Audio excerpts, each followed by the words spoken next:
Welcome back, everybody. We've got parts. These two are going to get installed right away. This one's kind of a special surprise, so we'll just move it off to the side for now. But hey, I got to show you something. Nancy and I were in our favorite little town in Arizona, Bisbee, and visiting some of our favorite secondhand and antique shops. And I discovered these. Some creative scrap artist, person after my own heart, made some bookends using old tools, and looks like a big chunk of angle or flat plate that they've welded together. Half-inch thick, heavy as all get out. And these are going to come in handy because my desk has just become a disaster. So what I've decided to do is I've got a lot of my manuals and books here. I need to make room because I got a lot more. I'm going to go a second tier shelf up and put a second row of manuals and books there, and then move the models up one more shelf. I'm going to have to relocate some of these, some of the wall art. But I got to get these books and manuals squared away. I got a really bad habit of visiting my local Friends of Sierra Vista library, and I'm always picking up cool stuff. I've got, well, these are old manuals I've had for a while, but the Chilton's manual, I've got basic car care. Now this is old school. That's really got some really cool information in it. How alternators work and all of that. Automotive service and maintenance. An old motor auto parts manual, auto repair manual under there. I mean, I got this stuff coming out my ears. I need to make more room. So that's the plan for those really cool bookends. And then this little Craftsman screwdriver that I pulled out from under the fuel tank in a club car, that cleaned up fairly good. I mean, it's got some wear and tear on it, but it's still, the tip's in good shape, so it's still a good screwdriver. That'll come in handy. All right, I'll get these, let me get these parts unwrapped and we'll get to it. Got my new grommet for the tank vent.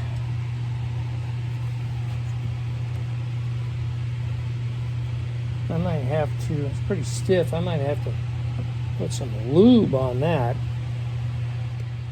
I ended up having to put a little dish soap on things because they're really a tight fit. This vent going into this grommet is particularly tight, but it's going.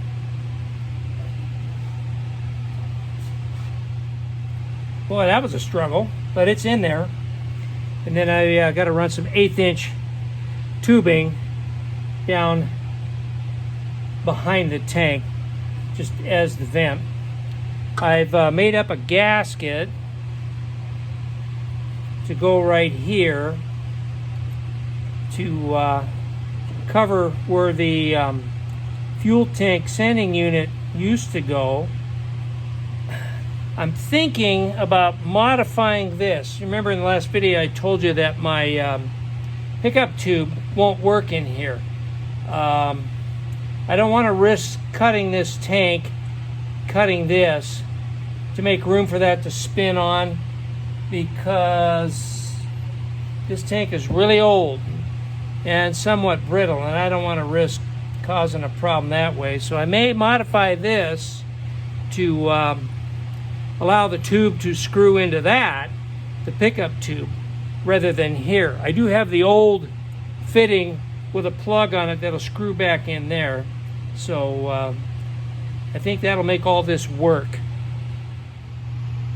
As Waylon Wire would say, I made an executive incision. I grab my cutoff tool here, and I went at it. And it was tough. I mean, that tank is tougher than I thought. As you can see, I went through. But I'm not worried about that because JB tank weld to the rescue. I'll seal up those holes and let it cure. We'll be in good shape for fuel. All right, we will let that cure up, and then I'll dress it with a file, and then we'll install the pickup tube. But while that's curing, I'm going to get into these gearboxes in the back and check the fluid level. I still got some more cleaning to do on this differential. Boy, that stuff was caked on there like you wouldn't believe. Scraped and scrubbed with a brush, and super clean. And it's coming along, but it's going to take a little while to clean up. But let's get into these gearboxes and see what we got for fluid. Okay, according to the book, number 5 is the drive unit. Annually by trained personnel only. That's funny. All right, let's see. It takes 22 ounces of SAE 30 weight. Huh. Number 7 is the transmission, and it requires, let's see, gasoline vehicle number 7. That takes 80-90. So I'm not sure what the difference is between the drive unit and the transmission, but that's what they say to use, so that's what I'm going to use. All right, let's take a look at the drive unit.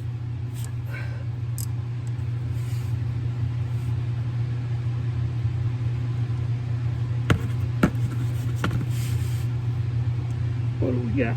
Yep, it's got oil. Looks pretty dirty though, so I think I'm going to wind up changing it. Let's take a look at the transmission.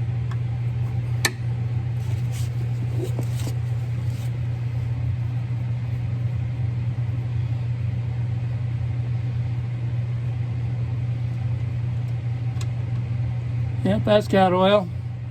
That's looking pretty dirty too, so I'm just going to change both gearboxes. There's an old saying on YouTube, if you don't see it, it didn't happen. Well, I'm not going to bore you with draining oil and refilling it, but I am showing that I, in fact, at least, started doing it. A little bit of sludge on the magnet, but not terrible. And I'm not seeing any real ugly looking chunks or chips flowing out of this gearbox, so. But it is awful dirty. Probably the original oil. So yeah, we'll let that drain and let the JB Weld fuel tank repair cure, and I'm gonna have some lunch. Oh, by the way, one of the packages of parts contained the new air filter, so I got to get this air filter box cleaned up, and we'll get the new air filter in it and reinstall that box on the engine. The gearbox oil, both gearboxes, transmission and drive unit, are all changed out. New fluid in there. The old stuff is pretty gunky. No chunks in it though. I also got the JB Weld repair done. This is specifically formulated for fuel tanks. I got that sanded down. I got the fuel pickup put in it. I'm still waiting for my fuel line to arrive. That's the only thing that I've ordered that isn't here yet, but that should be here tomorrow. So that's the next thing. Get fuel lines hooked up. Then we'll put the seat back in, get the top back on it, and we're ready to fire it up and then install the last surprise item. And that's a little toasty. So it's 99 outside.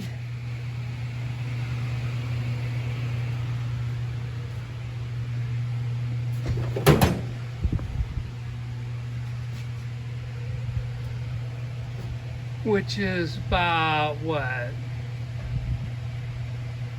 35, 36, 37 or 38 Celsius. But in here, it's 88, 32 or 33 Celsius. Yeah, I know some of you find that fan noise from the Portacool annoying, but I don't have the thick lizard skin like Merlin's old school garage. So I'll take 87 or 88 in the shop over 100 any day. A new fuel line is arriving today, so I'm going to start buttoning up all the satellite stuff and in preparation for the arrival of the fuel line, and then we'll start putting the top and stuff together.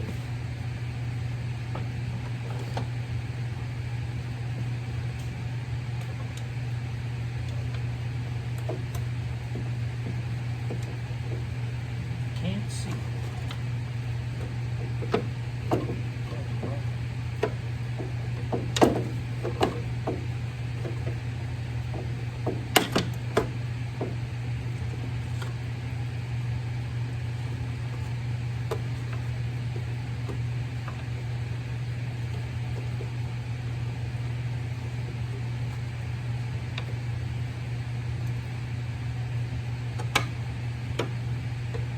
Like these quarter turn aircraft latches.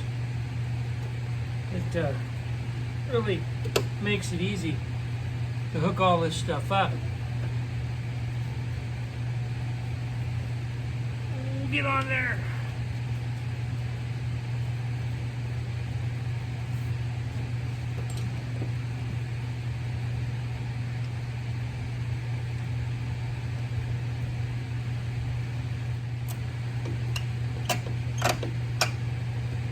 Gas in this thing.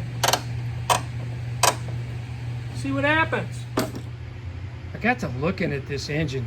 Something just didn't seem right, and then I discovered, you look at the belt alignment,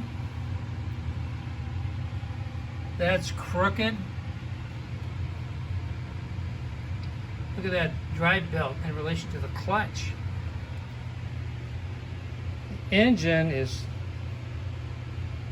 cocked over like that. So I jacked it up and started looking at the mounting bolts.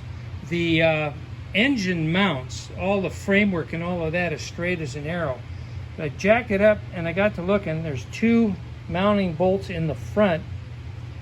There's two mounting bolts in the back to the skid plate underneath. The two in the back have slotted holes for adjustment. Both bolts are missing. So there's a monkey wrench in the works I wasn't expecting. Well, that's a disappointing setback, but you know, when you're wrenching on old rigs, stuff like that comes up all the time. So you just roll with it. This video's over 13 minutes, probably going to be over 14 minutes now, so I'm going to end it here shortly. I was a little disappointed to discover that misalignment, but I'm glad I found it, because I mean, I'd be wearing out the starter generator belt and the main drive belt in nothing flat if I just run it that way. So obviously somebody's been there before me and didn't put bolts back in. They may be broken off. I've got to really jack that thing up and crawl under it and take a look. So it's life when you're wrenching on old junk. I mean, hey, that's all good though. Earlier, I made a quote reference to Wayland Wire, Wayland Wire's old iron. I just want you all to remember him in your thoughts and prayers. He has had just a string of disasters. A year and a half ago in springtime, he brought out his beloved Chevy square body truck, which was all beautifully restored, and was, going to crank it up for the summer season. And he's had that truck for decades. Well, apparently ethanol in the gas ate up one of the rubber gas lines, and before he realized it, the truck was on fire. Well, he recovered from that and rebuilt everything in the engine bay and everything that got burned up, and got paint and all that done, and it was a beautiful truck again. Fast forward to April of this year, in his beloved Dojelac that he spent 5 years building. It's just this awesome rat rod, a cross between a early 40s Dodge truck and a 57 Cadillac. It's just gorgeous. Well, he brought that into the shop to work on, and it caught fire. Darn near took his whole shop out. That got him down, so bad that he didn't put out videos for a couple of months. It was just devastating to him. Well, he's just getting over that, and he brought the beautiful square body into the shop for maintenance, and he had it up on his lift, going to do a shock absorber change out, and apparently the lock pins in the arms on his lift did not engage or disengage properly, and they moved, and down came the truck. Thank God he wasn't under it, but that beautifully restored, beloved square body is totaled again. He's devastated. And of course, stuff like that costs money. I don't know if his homeowner's insurance is going to kick in. He did not have automotive insurance on it because it's been sitting in his covered shed all winter, so why pay for insurance on something you're not driving? He was going to put the shocks on it, get it insured, and drive it. So, yeah, the poor guy has just been run through the mill, disaster after disaster, expensive disasters. So again, keep old Waylon Wire in your thoughts and prayers. He's got a lot of decisions to make and how he's going to proceed, and that's tough, when you put all your heart and soul into these projects and restorations and rebuilds, and then have them destroyed. It's heartbreaking. So, okay, anyway, with that, I'm going to sign off. You all take care. Stay tuned for part 5 of this series as I get that engine aligned and try to put the rest of this cart back together. And so that's it. Bye, everybody. We'll see you soon.